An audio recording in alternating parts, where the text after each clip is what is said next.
L'homme d'aujourd'hui, en tant que piéton, usager du train, automobiliste, devant l'ordinateur, l'homme fonctionne. Mais pendant combien de temps encore? Et surtout, dans quel état? Les hommes aspirent au succès et à la prospérité. Mais à quel prix? Y parviennent-ils encore toujours? Vitalité et puissance créatrice sont les mots d'ordre pour beaucoup d'hommes. Mais pour combien de temps avons-nous la force de rester en bonne santé, pour réussir à réaliser quelque chose? Notre quotidien ressemble à autre chose. Un stress extrême au travail, infection de courte durée. Notre résistance ne dure pas éternellement. C'est ainsi que cela se complique fréquemment, en termes de maladies. Notre système immunitaire est surmené, trop mou. Y a-t-il une solution? L'homme est confronté durant sa deuxième partie de vie à une diminution de son immunité.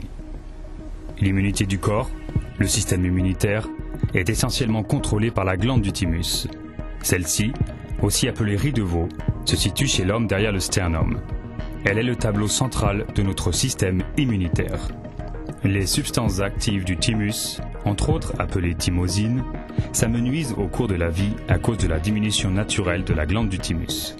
À l'âge de 50 ans, il ne nous reste plus que 20% des substances actives en comparaison avec la puberté. Cela signifie que les performances de notre système immunitaire se réduisent avec le vieillissement. Puisque l'espérance de vie de nos jours a doublé par rapport à celle d'il y a 100 ans, cela signifie que le système immunitaire est sensible à mesure que l'on vieillit. Dans ce cas, la médecine douce aide avec des thérapies spécifiques. La thérapie au thymus a été développée à proprement dit pour consolider et normaliser notre propre immunité du corps. La thérapie au thymus est une médecine douce qui peut mener à une consolidation du système immunitaire. Une multitude d'études et de rapports d'expérience existent sur les maladies suivantes, comme par exemple les nombreuses maladies de la peau, les allergies et les maladies infectieuses. L'idée fondamentale de la thérapie au thymus date d'il y a plus de 2000 ans. Grâce au transfert naturel, pour la plupart des substances animales, les personnes âgées devraient récupérer leur santé et leur élasticité. C'est ainsi que le philosophe et docteur Hippocrate a conseillé, durant l'Antiquité, d'appliquer aux organismes humains des préparations animales. Et Paracelse a découvert au Moyen-Âge la signification particulière des organes d'animaux pour la médecine. Au XVIIIe siècle déjà, Hahnemann a enseigné la simila similibus curantur. Les semblables se guérissent par les semblables, un principe de l'homéopathie. Dans les années 30 du siècle précédent, le médecin suisse professeur Dr Nihans a injecté pour la première fois chez une patiente une solution à base de tissu cellulaire de parathyroïde. Ce traitement fut d'un grand succès. La tétanie, la crampe musculaire avaient disparu. La thérapie cellulaire était née. Les cellules sont l'élément constitutif de notre vie. Leur puissance constitue notre vitalité, notre force de vivre et notre immunité. Mais les cellules ont couramment besoin de matières premières pour conserver leur fonction vitale. Contre un manque de matière, la thérapie au thymus peut alimenter à nouveau les cellules malades ou fragiles. Un des développements les plus importants dans la thérapie au thymus fut réalisé par le médecin suédois Dr Zandberg dans les années 70. Il n'utilisa pas de préparation cellulaire, mais développa plutôt un extrait de thymus et l'injecta avec un grand succès à un patient atteint de tuberculose.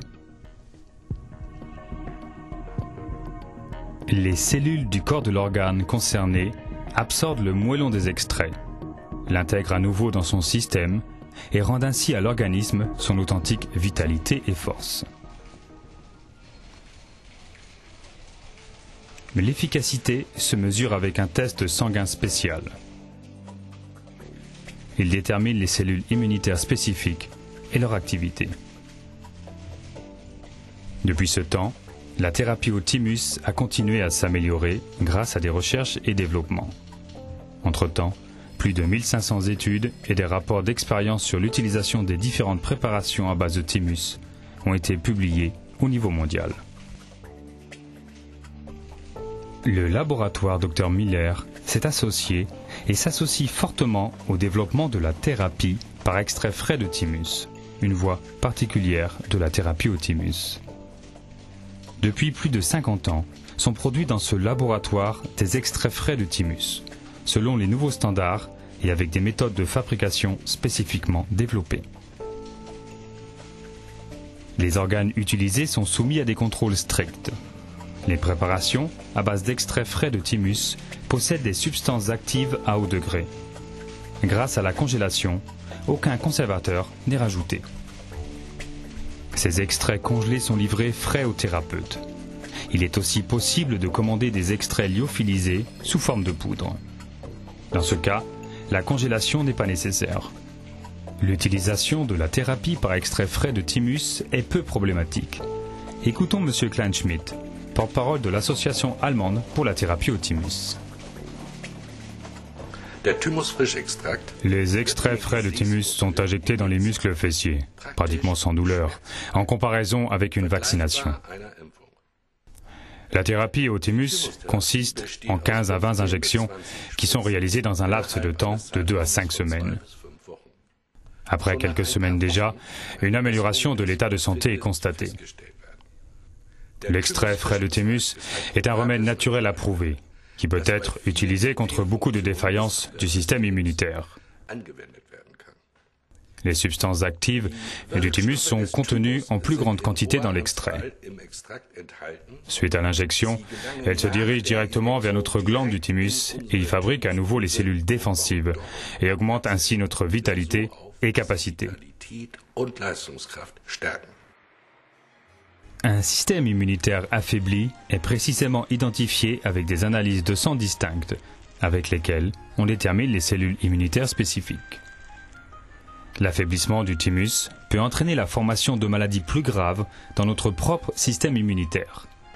Dans ce cas, les cellules du corps deviennent incontrôlables sans que notre système immunitaire ne puisse les reconnaître.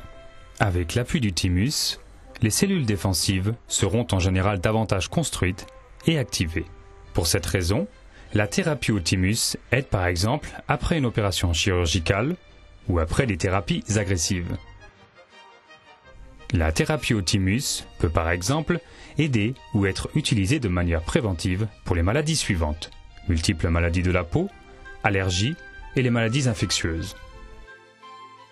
Il existe cependant des signes que l'on peut déceler soi-même: fatigue précoce, fragilité face aux infections, difficulté pour cicatriser. Le mieux est de s'entretenir avec un thérapeute.